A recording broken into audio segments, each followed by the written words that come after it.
et le verbe ak yu borom baa ngeeg yow barkel nga ci jigéen ñi ñépp te Yeesu sa doomu biir barkel na.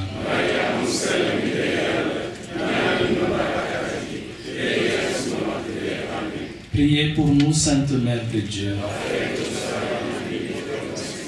Prions.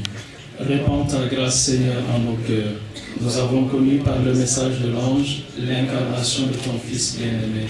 Conduis-nous par sa passion et par sa croix, avec le secours de la Vierge Marie, à la gloire de la résurrection, par le Christ notre Seigneur. Amen. Nous allons faire une petite procession pour amener la statue de la Sainte Vierge dans l'église. Chant de la chorale.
Kita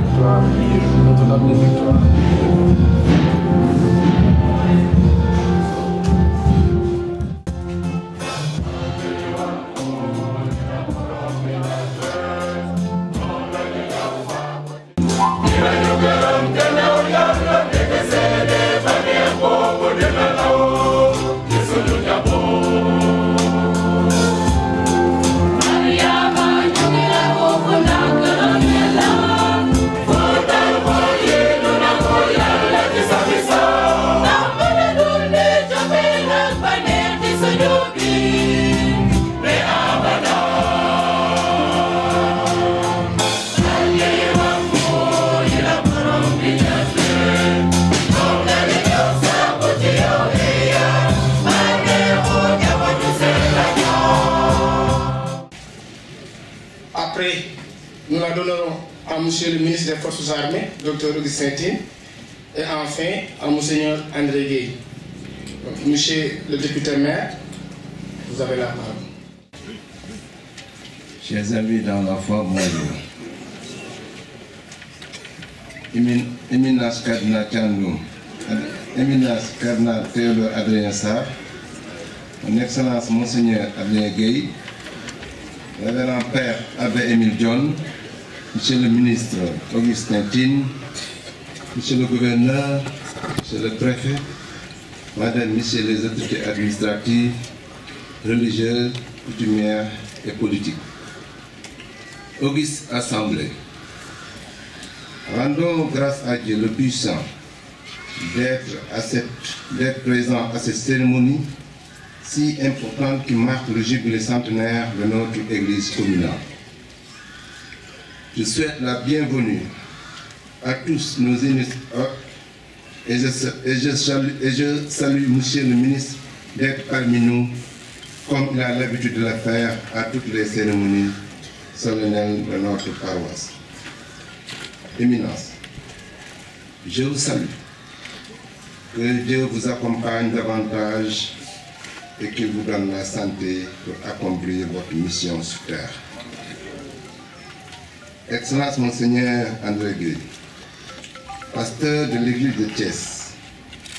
nous voudrions témoigner devant cette auguste assemblée que nous vivons en parfaite harmonie avec les fidèles chrétiens du Baol.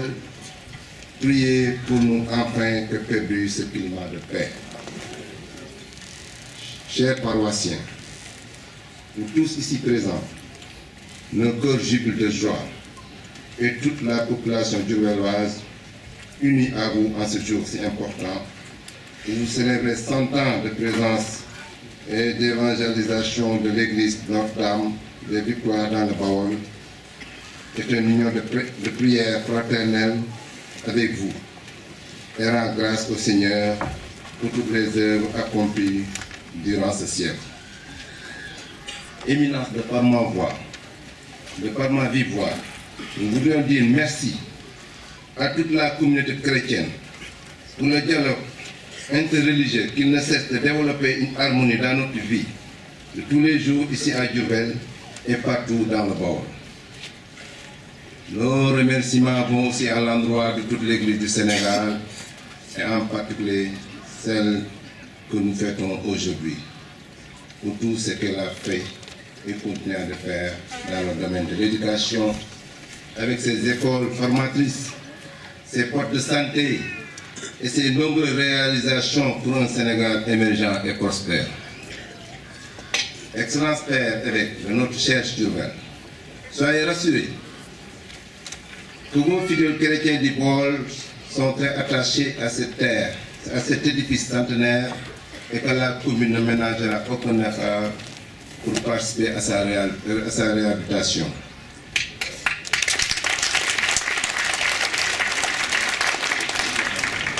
Continuez à prier pour nous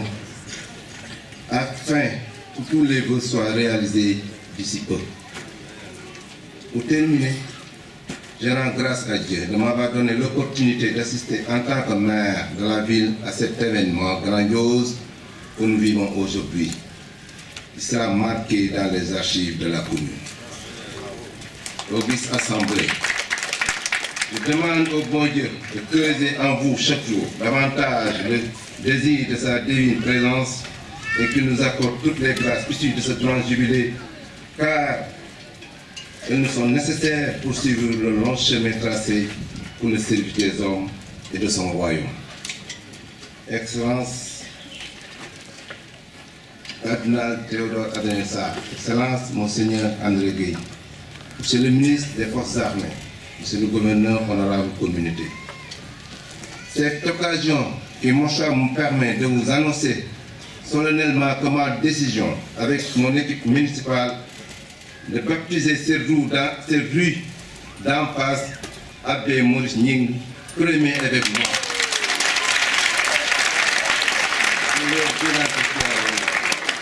En fait, à tous, merci de votre aimable attention.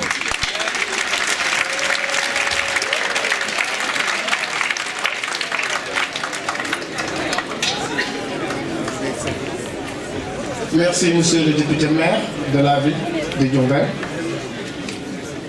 Nous vous signalons qu'il y a des dépliants qui sont en vente. Nous vous prions d'en acheter. Le ministre des Forces armées, Dr Augustin Tine. Et je vous demande de l'applaudir parce qu'il fait partie des rares autorités qui nous ont soutenus. Vous l'avez entendu à la radio, à la télé. Les premières autorités qui nous ont soutenus, ils étaient deux. Il en fait partie. Merci, monsieur le ministre. La région de Diourbel, révérends prêtres, membres du clergé ici présents, chers religieux et religieuses, messieurs les chefs religieux ici présents ou représentés, mesdames, messieurs les autorités religieuses, politiques et coutumières, mesdames, messieurs, chers invités en vos titres et grades, Monseigneur, permettez-moi tout d'abord, en cette occasion historique et solennelle, de rendre grâce au Tout-Puissant, comme mon prédécesseur, mais dans cette rue, Maurice Nié. Un prêtre qui aura marqué le diocèse de Thiès, d'une compétence, d'une intelligence illégale. Nous l'avons connu. À chaque fois qu'il aura prêché, c'est avec beaucoup d'attention que nous l'avons écouté.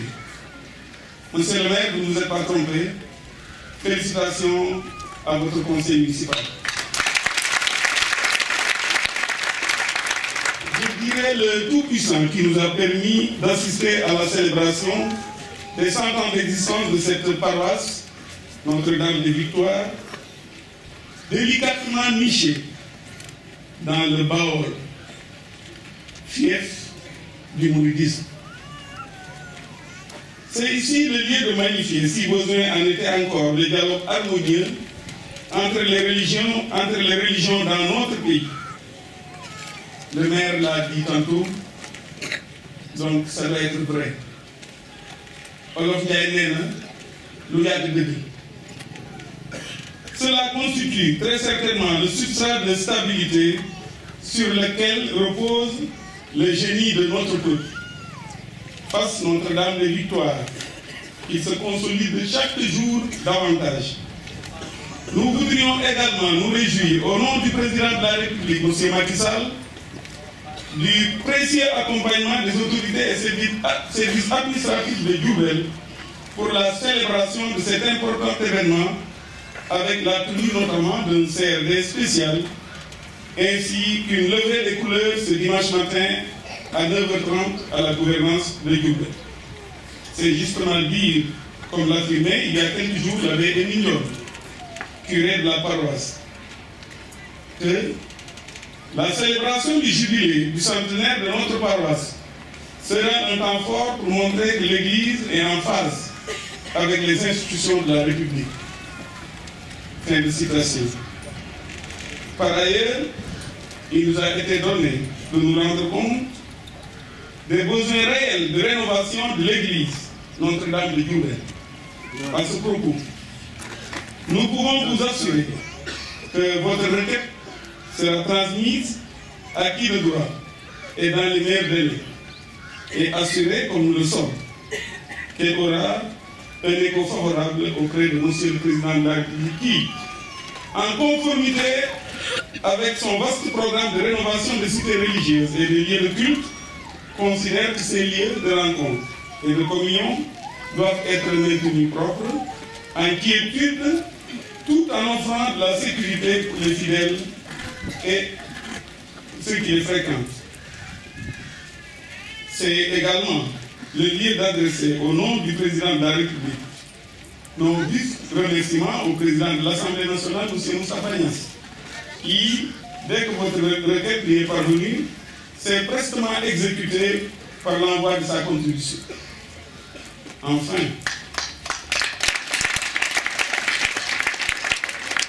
Enfin, nous félicitons et encourageons le président du comité d'organisation de cet événement grandiose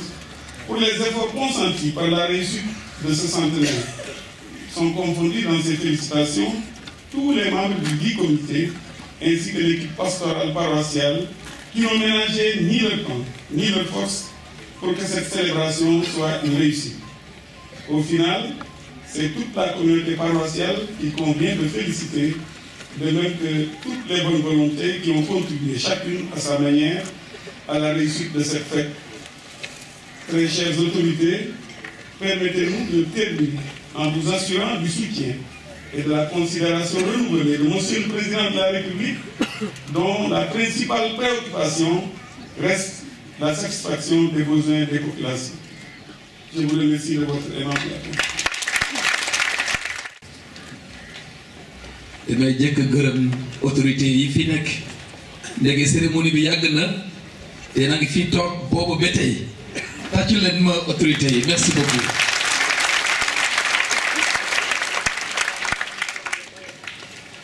ñu ngi nuyu ay délégation yi fi teew am na délégation bu jógee Gambie ñooñu ana ñoo waa Gambie voilà ñu ngi à la Kora merci. am na délégation Notre-Dame de Victoire de Kolda ak délégation Notre-Dame de Victoire de la cathédrale de Dakar. Voilà ñu ngi leen di gërëm ci seen teewaay loolu wone na xaritoo bi dox ci seen diggante ak waa paroisse Notre-Dame de Victoire bu Diourbel.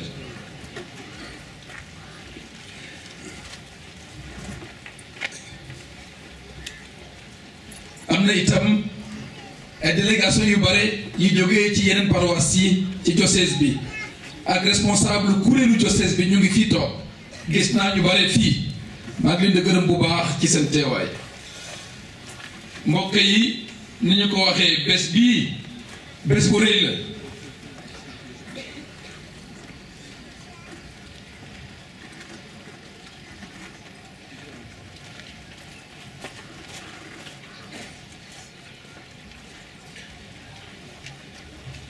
li ñu dee defe naa ñëpp ñu ngi xaar ma wax ko waaye dina doon kumpa de déedéet dinaa ko wax xam naa président bi mu ngi ñuy déglu moo tax mu téléphoné sax nee na dugal na 5 millions ñu koy gërëm bu baax a baax. am na ku fi jël kàddu sax gërëm na ñu bare waaye gërëmul boppam parce que moom itam joxe na. voilà ministre Augustin joxe na itam ñu koy gërëm yéen ñëpp joxe ngeen parce que joxe ngeen ci ket bi te ñu ngi xaar itam ngeen gën a farlu ci biir bi. kon du ma dellu ci kàddu ngërëm yi nu fi rotal bëgguma itam sore ci wax ci gannaaw ba taxel boo xóot bi nu sunu kilifa cardinal Sarr jottali ndax mu di ñu leeral dalee ko tey waaye mënuma ñàkk wax borom sant yi mu bëggul tudd nañ ma baal ndege xam naa ne xel yi ñu ngi ci feneen ñi sant set ak ñooñu. yow cardinal Sarr maa ngi lay sant bu baax a baax ci turu mbooloo mi rawatina ci turu mbootaayu chrétien bu Diourbel ak bu Bawol bépp ñu ngi lay gërëm bu baax a baax teg ci li gën am solo monsieur le maire wax na ko sax mooy ñu ñaanal la ndax yàlla mi la tànn mu samalu bu baax a baax nga liggéeyal ko booba ba tey na la yàlla dollil lu wér ak cawarte ba nun chrétien yi ak itam waa réew mi bépp wéy di taataan ci sa sago ak ci say conseil cardinal day wax ne il est à la retraite il dit qu'il est occupé mais pas préoccupé. Voilà. C'est pourquoi il est encore en forme et nous prions pour que le Seigneur lui garde toujours sa forme.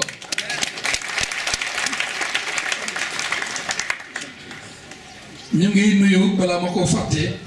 imam bu Njaaréem. Monsieur l'imam, il est où? Voilà, ñu ngi lay gërëm bu baax a baax ci sa teewaay. Merci beaucoup. Yow ministre Augustin ak yéen ñëpp ñi fi teewal nguur gi uutu sunu njiitu réew président Macky Sall ci sunu diggante nu ngi leen di gërëm te di leen ñaan ngeen jotali ngërëm ak ñaan yi nu fi yëkkati. Yow gouverneur jërëjëf ndegee fi nga nu teg BOT ni ñu ko waxee sax CRD ndax sargal bés bi de yéen waa diocèse su Thiès ak yéen ñëpp jógee feneen rawatina Siin maa ngi sant yàlla ci seen teewaay sant itam waa doyenné bu Bawol bépp ngir seen soobu ci mbir mi dégg naa ko dégg naa ne paros bu nekk joxe na li mu am ndax bokk ci bés bi le jàppale waa Njaaréem loolu lu war la te ma ngi leen ci gërëm bu baax a baax. jërëjëf curé doyen Abbé Vincent Sène mi jiite doyenné bu Bawol. gannaaw kàddu gërëm yooyu lii la laa ciy teg téeméeri at 100 ans du neen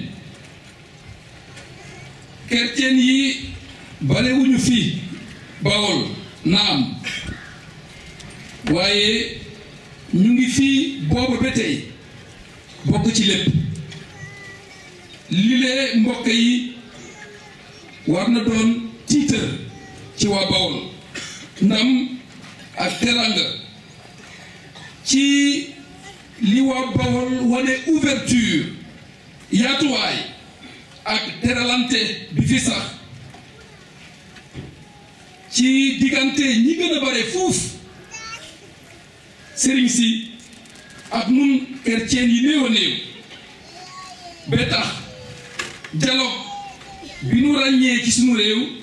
fii ci Bawol la fekk baax nañu ko waxee sànq jafe-jafe nag mënul ñàkk ndegee nit du yàlla kon nag mbokk yi nanu moytu wax ak jëf yi dul defar nu aar diggante yi bay jàmm ak xaritoo mën a sax ci xolu ndaw ñi ndegee bokk na ci identité Sénégal dialogue bi ñuy wax ku tudd Sénégal rek ci àdduna si set mu ngi xalaat ci dialogue bi kon nag bu nu ko yàq mukk teewaayu jàngu bi fii mbokk yi teewaayu jàngu bi fii ci Bawol bokk na ci identité Bawol ak Njaaréem teewaayu jàngu bi nag nekkul lii gàllankoor déedéet chance la ci dëkk bi rawatina ci lépp lii yokkal nit jëkkee ko ñi gën a soxla taxawu ak ndimbal jarul ma ciy sole bu dee nun chrétien bëgg nañu teewaayu église bi doon njëriñ ci ñëpp nanu sàmm loolu teewaayu jàngu bi nanu ko sàmm bu baax kon bu kenn des gannaaw ci lépp liy jëmloo dëkk bi le ci kanam te maa ngi rafetlu teewaayu maire bi nee na notre paroisse monsieur le maire merci beaucoup kon yéen chrétien yi maa ngi leen di oo ngeen bokk ci lépp lii jëmloo dëkk bi ci kanam bokk ci association yi kuréel yi bañ a ragal engagement ci politique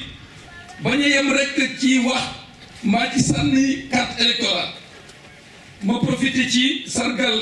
ñi ciy jëmantu di leen encouragé file ci Diourbel beneen wàll ci suma kàddu mooy ma ndokkeel waa paroisse bi ni ko cardinal defee sànq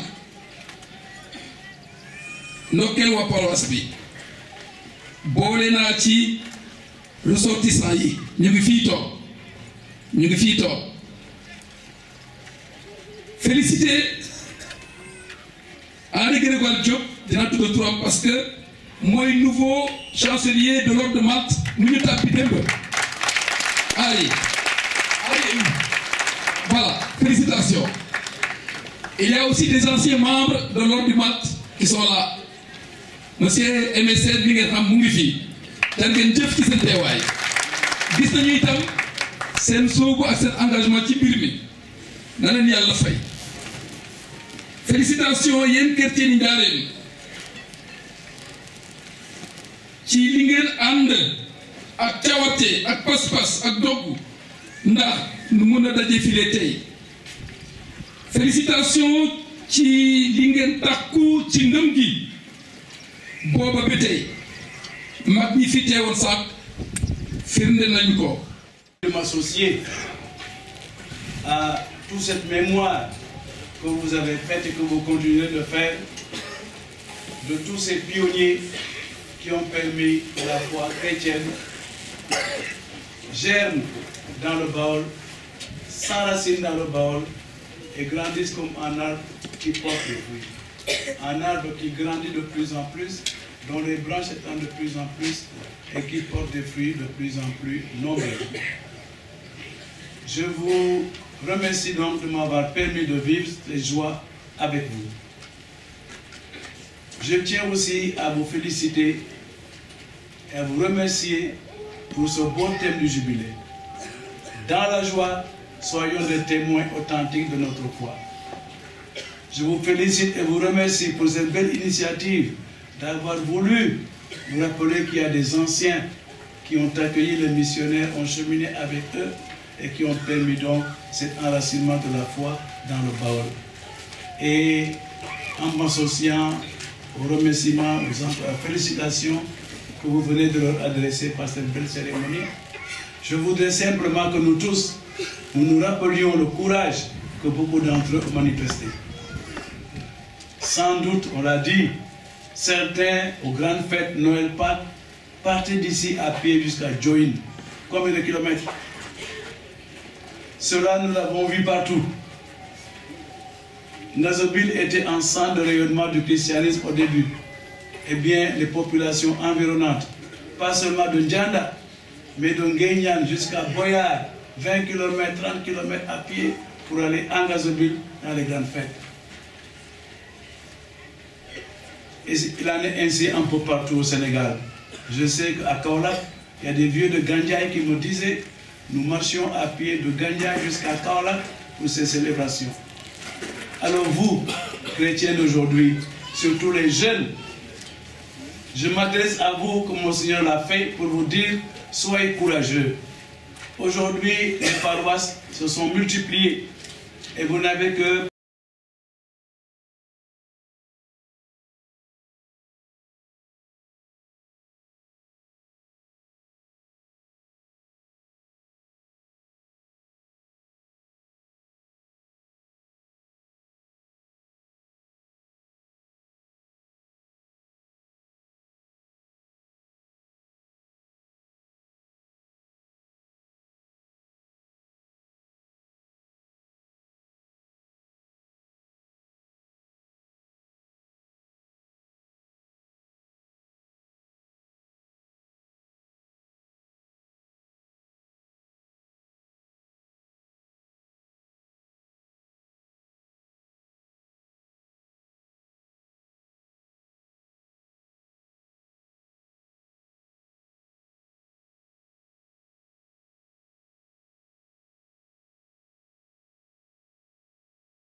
maa ngi leen di sant ci opportunité bi ngeen may pour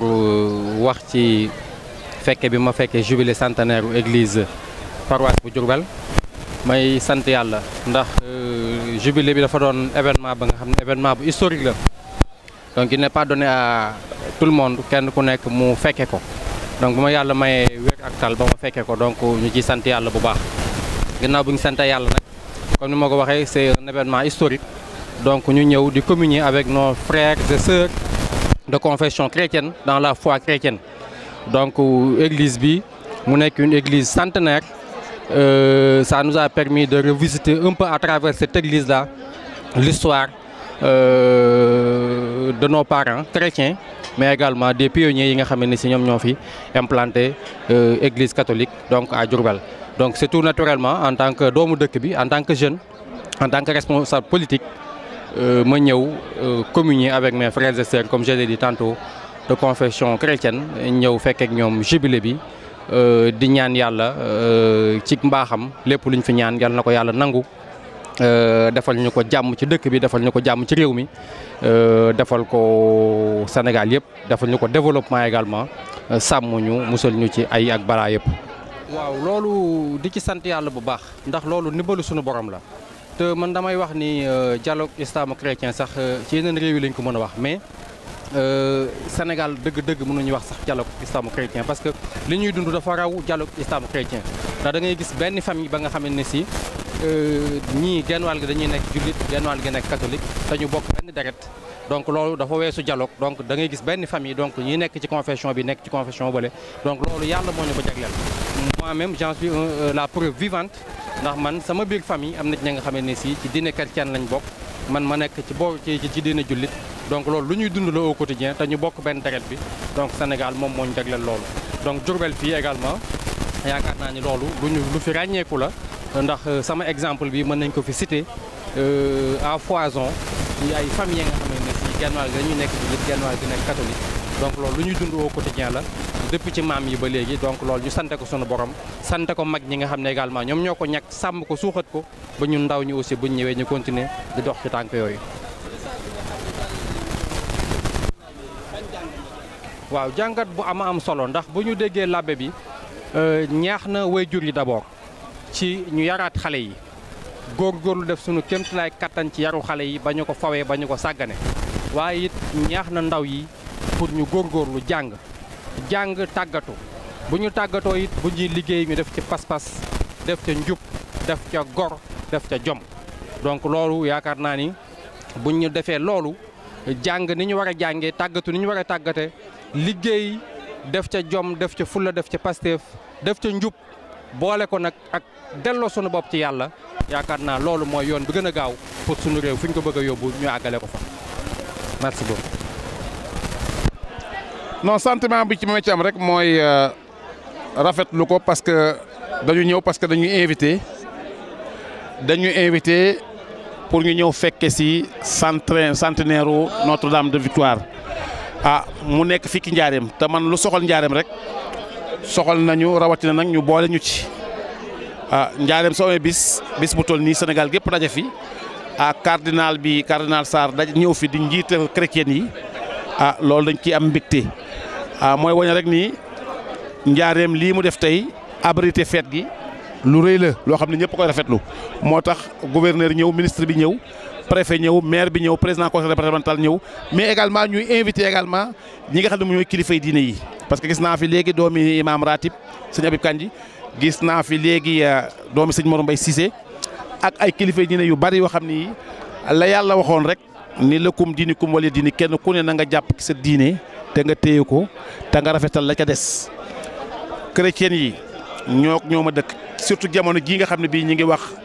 dialogue islamo-chrétien nga xam ne bii am na dialogue bu dox ci diggante jullit yi ak chrétien yi te kenn ku ne war koo rafetal ndax chrétien yi ak jullit yi dañu amul mbokk ndax da nga gis ñaar ñu bokk ndey ak baay kii nekk chrétien kii nekk jullit kon jaxasoo bi am na ba pare te yàllaa ko def kenn ku ne la nga gëm nag jàpp ko téye ko te bàyyi keneen que la mu gëm mu nekk ci mais su ñu amee bis nag nga xam ne ñoom ñooy diggaloo tool dañuy dem ci ngénte yi di dem ci dëj yi di dem ci takk yi di dem ci lu ne ñu bokk ko kon ñoom bu ñu amee seen xew seen kilifa jógee Ndakaaru ñëw ànd ak ay kilifa yu bare bari ci wàllu diine chrétienne ñëw fi fekk si waa Njaareem ñun waa Njaareem dañ leen di accueillir taxawu leen bañ war ni bis bi kat ñoo ko bokk parce que nag église bi ñun dañu judd rek fekk ko fi ñun biñ nekkee xale dañ daan ñëw fii booba benn curé moo fi nekkoon boo xam ne bii tubaab la woon ñu ko daan seetaan fii mu nekkoon koo xam ne kii ku rafetoon na xalaat la ku bëggoon olof la woon ku daan seet si nit ñi Sénégal yi la bon mu nekk loo xam ne bii quand même lu yàgg la kon suñu dem tey ba curé bi am ba paroisse bi am 100 ans kilifa yi ñëw di ko féete te ñu dëkk Njaareem loolu moo ñu fi indi mooy wane rek ni ñun Njaareem ma ñu soxal am relation yi nga xam ne mën nañu am ak chrétien yi di suñuy xarit di suñuy dëkkandoo ñu bokk dëkk bi te lu ñu xewle yi ñoom itam ñu ñëw ci ndax wax naa léegi ñoo bokki tool ñoo bokk mbokk gi ñoo bokk lépp kon seen bis suñu bis la ba tax na loolu moo ñu fi indi ñu koy rafetlu bu baax a baax daal di kontaan ci liñ fi dégg it parce que ñoom li ñu wax lépp dañoo delloowaat nit ñi ci yàlla woon ni yàlla kenn la yàlla ku ñu jaamu la xëy na li ñu wutale rek bon ñoom Jésus la ñu gëm ñun yonent bi sallallahu alayhi wasallam lañ gëm waaye teewul ñun jépp kenn ku ci ne yaa ngi sàmm la nga nekk téye ko bàyyi kenn la mu ngi nekk te xam ne noonu la yàlla bindee àdduna yàlla mi ko bind moom rek moo ko xam en tout cas ñu ngi ko rafetlu bu baax a baax di leen encouragé di leen félicité di ñaan daal ñoom li ñu ko jublu daal yàlla ñu leen ci daal di rafet waaw. jërëjëf Bara Sène jërëjëf bokki Sénégal jërëjëf bokki région de Diourbel di wax ne tey wax nga dëgg église bi 1916 la ñu ko fi def mën nañu wax tey am na 101 ans 101 ans moom la am tey waaye ñoom ñuy feete 100 ans bi tey loolu nag am lu solo ndax seen kilifa ñëw na monseigneur bi cardinal bi ñoom ñëpp bokk nañu ñëw ànd ak église bi ñu ko feete ko tey invité ñu nag te nag Diourbel la ñu dëkk Diourbel rek la ñu am te nag dëkkandoo jàmm moo ci gën dama wax ne lii nga ñuy jël ak yeneen télévision yi dañoo waran bu ñu ko jëlee ñu yóbbu ko ba Amérique wan ko njiitu Amérique mu xam ne diine kenn ku ne dafa war a sàmm sa diine wattu tooñ doon benn moo tax Trump moomu dañ ko war a tegal wan ko ndax balay tromper adduna bi ndax jàmm dëkkandoo jàmm moo ci gën adduna bi jàmm rek moo ko war a yor liy jàmm nag mooy kenn ku nekk wóolu sa bopp gëm sa bopp nekk ca la nga nekk waaye respecté sa morom ca wattu tooñ moo tax lii tey dañ ko war a yóbbul ba Amérique ñu tegal ko wala ñu woo ko wala ñu fexe nu mu ko jàkkaarloog moom wane tey ji daal jullit yi ànd na ñoo chrétiens yi ñu bokk féete lii nga xam ne mooy seen église bi am tey Sénégal Diourbel fii 101 ans tey ñu di ko féete nga xam ne tey jii wax nga ko léegi Serigne Habib Kandji doomu maam Thierno Kandji yebal doomam di imam yebal doom mu di ko toog Serigne Mor Mbaye Cissé yàlla na yàlla yokk ay leeram nga xam ne gis nga ko ni mu yaatale woon lislaam yaatal bëgg doomu aadama yëpp tey jii doomam di sëñ Abdou Lahad Cissé di ko toog loolu mooy war a ne dëkkandoo jàmm moo ca gën moo tax daal may lancer un appel ki nga xam ne mooy njiitu réew Amérique lii dañ ko war na seetaan su ko seetaanee dana kon noonu mu tudd xaw ma trompe la waaye kon wootoo tromper nit ñi war a tromper diine yi ci xam ne daal àdduna jàmm moo ko yor ak salaam ak dal kon nag di santaan ñëpp di gërëmaan ñëpp di remercier nag Bara Sène ak équipe bam bi nga xam ne doomu Diourbel la am fierté lool ngir liggéeyal Diourbel du ko génn jëm fenn moo tax nag may bëgg képp koo xamante ne bii Diourbel waa nga man dara man koo jàppale nga jàppale ko ci lii nga xamante ne bii ci lay liggéey nga xam ne lu fi xew mu wane ko ba ñëpp gis ko di ko santaat di ko gërëm jërëjëf. Merci. Avoir annoncé à l'église une participation du président de la République étant donné que dans la fanfarade monsieur le président de la République a donné une participation symbolique pour la journée. Elle sera sans doute suivie d'autres participations. Donc c'est pour dire que nous sommes en phase. Le président de la République est engagé pour les besoins des populations, que ce soit l'aspect religieux, que ce soit l'aspect environnemental. Tous les aspects que vous pourrez citer font partie des préoccupations de monsieur le président de la République parce que ce sont les besoins des populations sénégalaises. On a annoncé 5 millions, c'est ça? Oui, c'est toujours ça. À chaque fois qu'on a annoncé, c'est ça. waaw jërëjëf ñu ngi am mbégte ñëw fekkee fii li ñuy wax centenaire maanaam téeméeri at yi nga xam ne église bi am na ko donc di ci sant suñu borom bu baax a baax di wax ni fii ñu ngi ci diggi Bawol yàlla def ñu feete fi 100 ans église loolu am solo la wone donc li nga xam ni moo boole chrétiens yi ak musulmans yi loolu aussi yaakaar naa lu am solo te maire bi wax na ko ñu ngi ciy gërëm di ko sant parce que discours bi mu def tey mooy discours kilifa dëgg wax na li nga xam ni moom la chrétiens yi ak musulmans yi dundee fii ba mu jël rue bi nga xam ni foofu lañ doon def fête bi tey rue boobu def ko tuddee l'abbé Maurice Njing mu nekkoon l'abbé bu xarañ mu nekkoon l'abbé bu baax a baax te yàlla jëlee ko fi accidentellement maanaam jaan moo ko mattoon ñu perte ko donc liñ ko jox tur boobu lu am solo la pour ñun donc ñu ko ciy gërëm di ko sant di wax ni aussi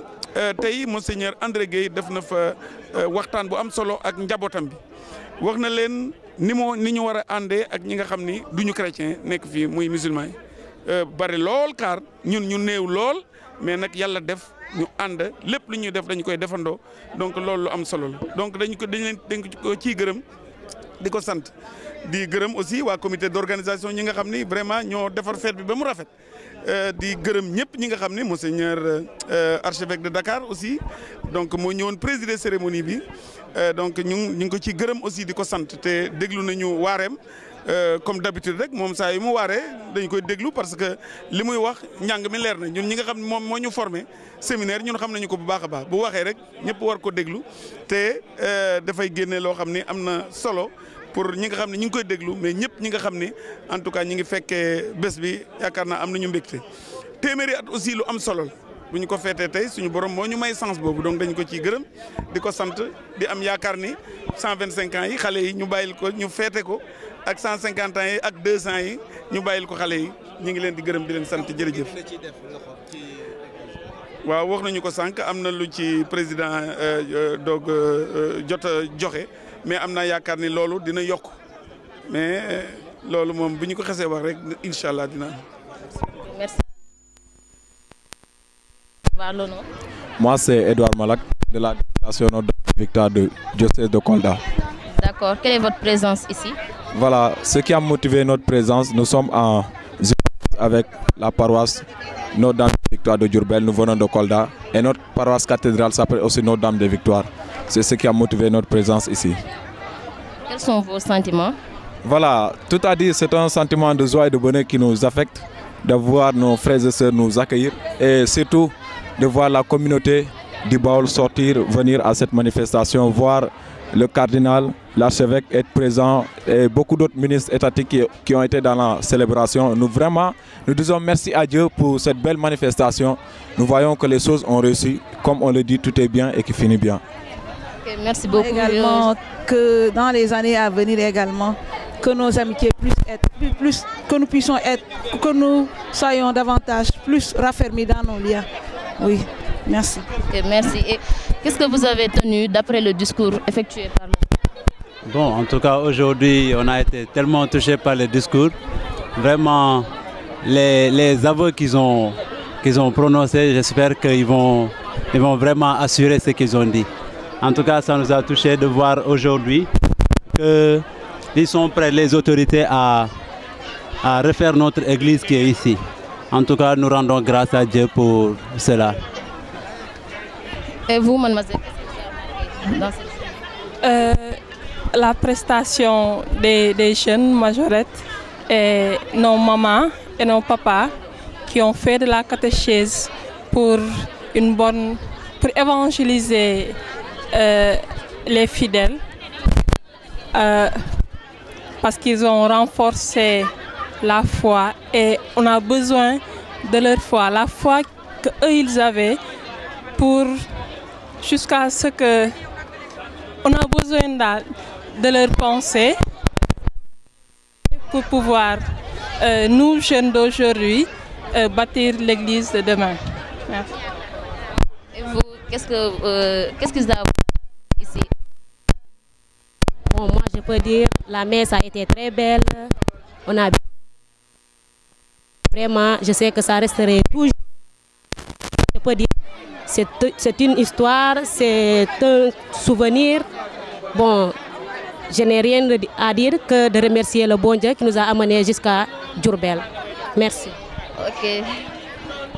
Vous avez le dernier mot. Et quel est votre dernier mot? Voilà, mon dernier mot, c'est dire merci aux autorités religieuses de Diourbel qui nous ont accueillis. Dire merci aux presbytères, les membres du presbytère, le curé, le vicaire. Dire merci à tout le monde, à toute la population de Diourbel, les paroissiens qui nous ont bien accueillis. Vraiment, on a été bien logés. Nous rendons grâce à Dieu, nous disons merci. Ñu ngi leen di jaaraama. Ok, merci beaucoup. Je crois que l'essentiel a été dit. Merci. Kanefin Church. We belong to St. Teresa Senior Choir. We have a good relationship with the choir here in the Diourbel. So we are told that centenary they are celebrating centenary. We can't sit down in Gambia seeing our friends celebrating. So we came to celebrate with them. I am the president to the choir, St. Teresa Senior Choir, and she is a member to the choir. I brought her in order not to be alone. He is a friend of mine. He comes to us every time. So he invites us. We are happy, very, very happy. In fact, I am going back today, but I'm not happy going back. I wanted to stay to see tomorrow and other day. But because... Maaleykum salaam. Léonie Faye laa tudd. lan moo nekkoon sa teewaay si bis bi ak loo si bénéficié. Bis bi kay wër ak sant yàlla rek lañ ci gis. ñu ngi leen di gërëm di leen di sant neex na bare na. waaw bés bi daal yàlla nañ ko teewe déwén ànd ak wër ak wër la. léegi lan nga si bénéficié si wàllu faj mi. faj mi kay maa ngi leen ci gërëm. waaw seen faj bi moom ñu ngi leen ci sant. dama fi ñëwoon pour faju boobu mooy metti daal ak tànk yi. waaw sant nañ la gërëm nañ la. ñu ngi comme ni nga ko waxee ci centenaire Notre-Dame des Victoires de la paroisse de Diourbel li waral suñu couverture bi mooy que ne y a beaucoup de personnes ña nga xamante ne ñu ngi fii jóge nañu fu ne surtout ci paroisse yi. ci paroisse yi nga xamante ne ñëpp ñu ngi ci biir Bawol waaye romb na foofu sax parce que fii ba Thiès Dakar même la sous-région les Kolda ñooyu ñëpp vraiment teew nañu ci bés bi loolu moom moo taxoon ñu waajal ko ba nga xamante ne defoon nañu bi ñu CRD vraiment pour une bonne couverture loolu Antona ñu ngi ci sant yàlla di sant ñëpp ñi ci jàpp li nga xam ne moom moo tax ñu def ko nag mooy que ne béréb yi nga xamante ne saa yu nit yi kii tasee faw ñu jël ay matuwaay pour seen wér-gu-yaram loolu moom moo tax ñu teew fii pour képp koo xamante ne am nga loo yëg ci sa yaram nga jegeen si ñu vraiment ñu seet la seet bu mucc ayib may la garab te doo fay ñu may la garab yu doy nga jël ko pour li ngay jàmbat loolu mu mën a sedd.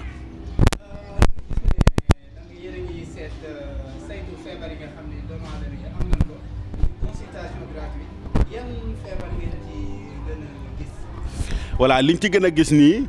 mooy que ne tension xam nga ne dañuy nekk ci waxtu ba nga xamante ne màgget yaa ngi fi ndaw yaa ngi fi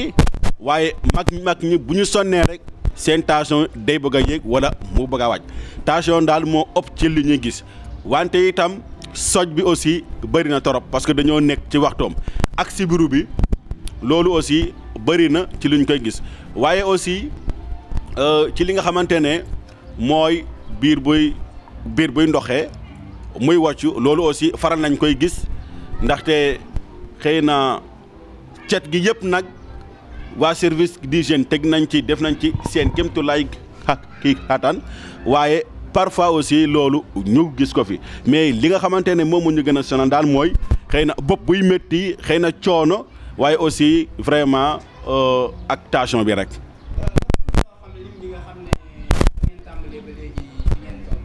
waaw fi ma wax ak yow ni maa ngi ci fukkeeli maanaam malade am naa fukki nit ya nga xamante ne seet si nañ ma te ñooñu yàlla def na aussi lu ñu jàmbat vraiment garabam yi am na fii ba jox nañ leen ko ba ñu jël ko vraiment ça va très bien. waaw noppeegu ñoo waaw yaakaar naa ne naaj bi su gënee tàng ñu añ xëy na coono bi gën a feeñ rek daañu seet siwaat parce que lim bi may yem nii xam naa ne moom dinaa ko weesu.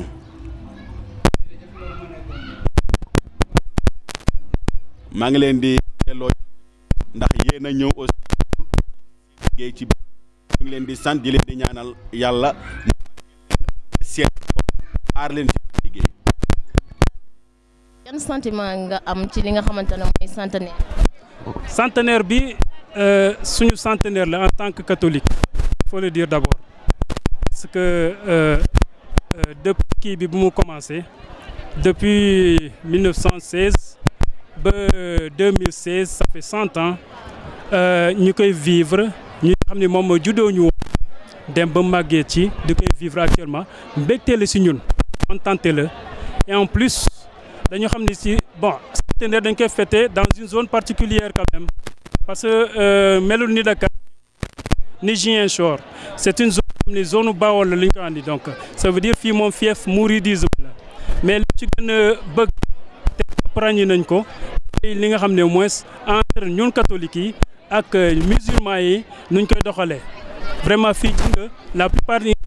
dañuy intervenir au niveau de la messe la plupart sont des imams et kii la donc cela veut dire qu'au moins osmose chrétiens yi catholiques yi ak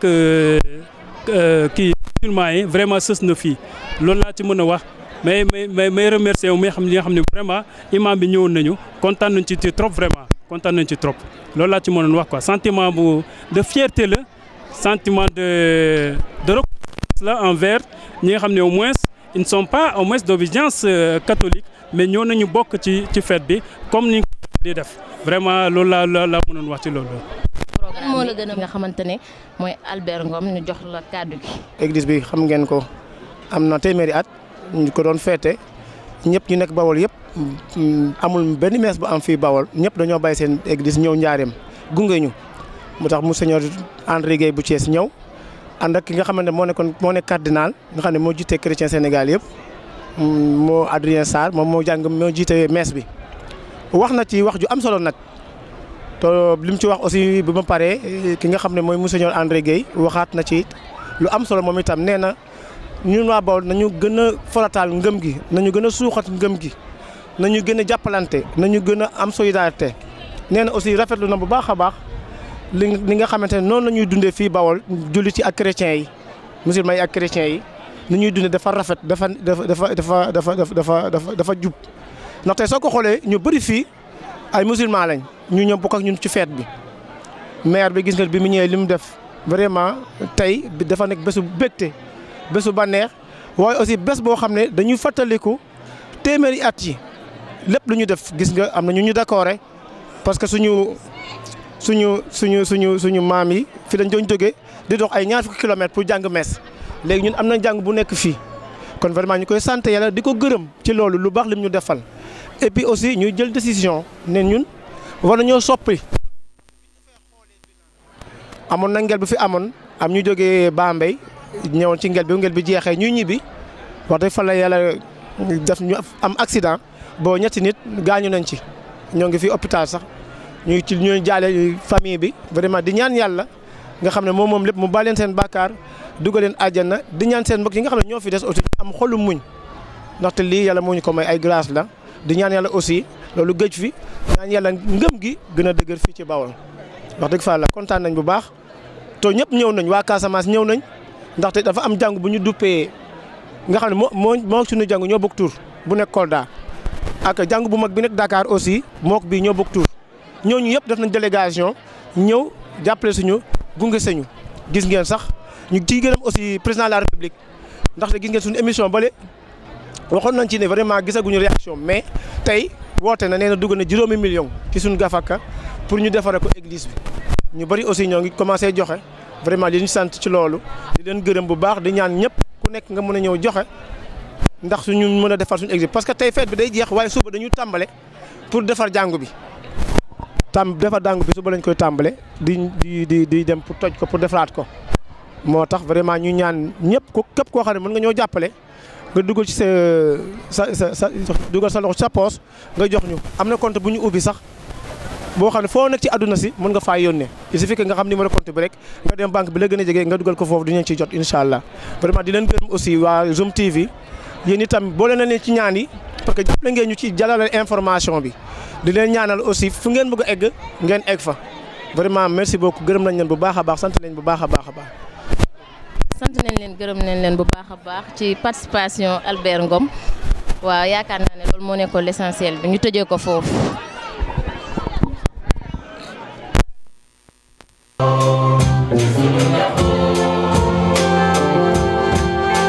Maria